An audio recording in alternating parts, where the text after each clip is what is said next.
Heartwood Hotel. Chapter 10. A Tiff with Tilly.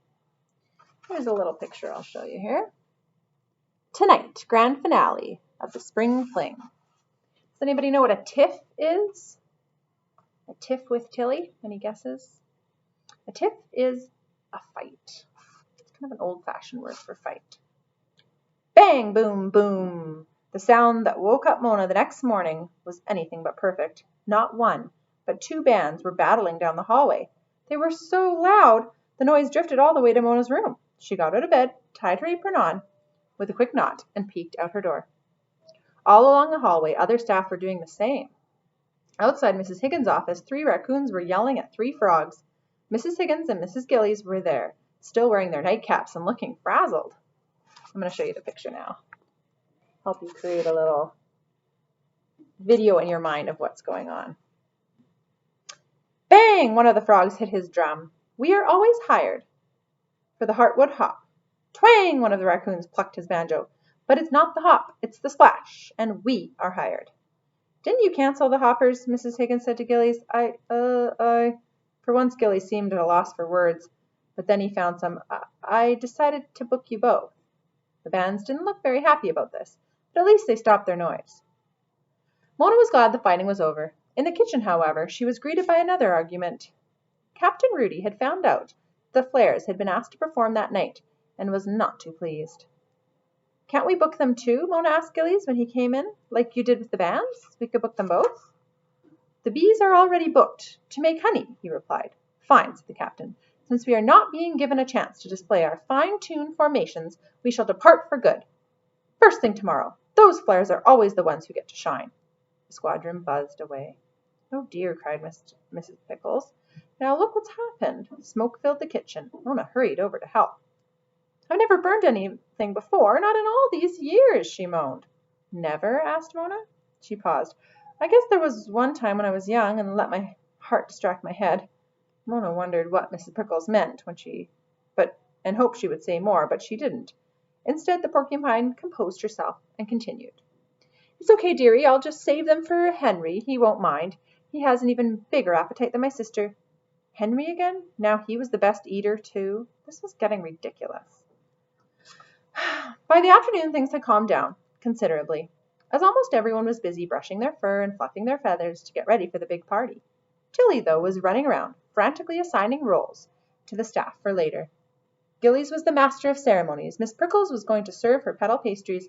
Even Tony, the security woodpecker, had a task.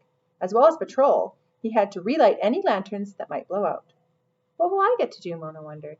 Something important, she decided. Tilly still hadn't told her, only asked her to place the lanterns around the edge of the stage in the courtyard.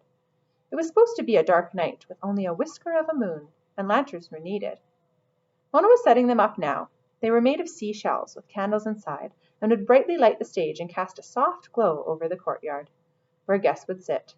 Mona had just placed the last lantern, wondering what her special task would be, when she heard something, muttering in the forest.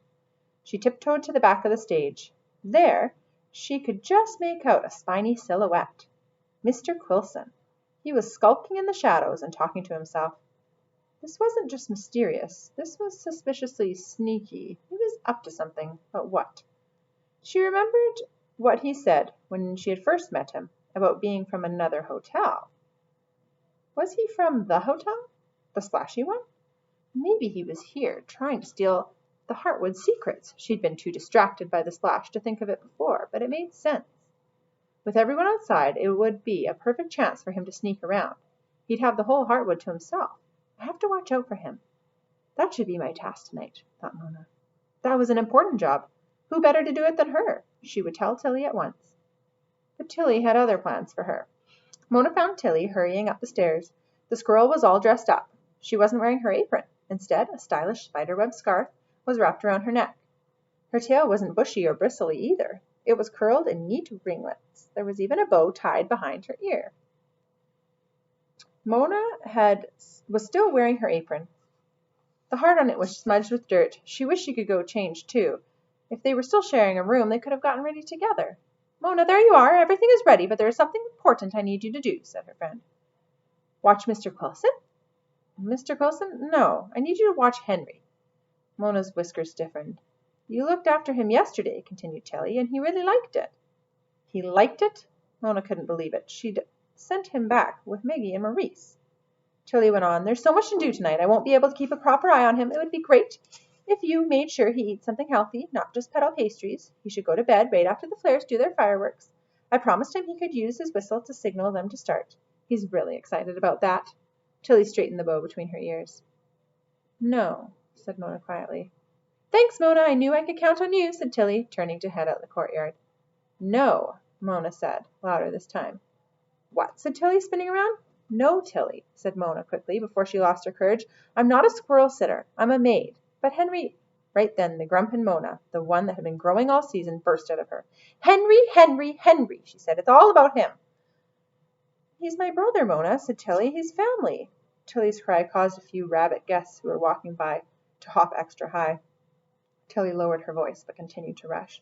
Just because he's a star here doesn't mean you have to be so mean. I can't believe that I'd ever say this, but you're out grumping even me. Maybe it was true, but Mona didn't care. Star? He's not a star. He's a kit. He doesn't belong here. Nothing is the same. Not you, not us, not even the Heartwood, and it's all because of Henry. He's your brother. You're the one who should be looking after him, not me. I'm a maid. I've got my own jobs to do. Then you'd better find one of those jobs to do tonight. I will. Here. Mona gestured towards the lobby. Someone needs to stay inside and look after the Heartwood. I don't care if I don't see you or Henry or... But at that very moment she did see Henry. He was right in front of her, peeking around the ballroom door. He looked crestfallen. That means extra sad. How much had he heard? Before she could say anything, he disappeared. Suddenly, it felt like Mona had swallowed a rock. Tilly hadn't seen him. Fine, the squirrel cried, and with that Tilly turned her back on Mona and hopped down the hall. For a moment Mona stood there, unsure what to do. Should she go after Henry? No. She'd only told the truth. Henry would find Tilly. They had each other. She didn't need them. Mona stormed down the hall, into the lobby, away from Tilly, away from the back door that led out to the courtyard and to the party, away from everyone. The end of chapter 10.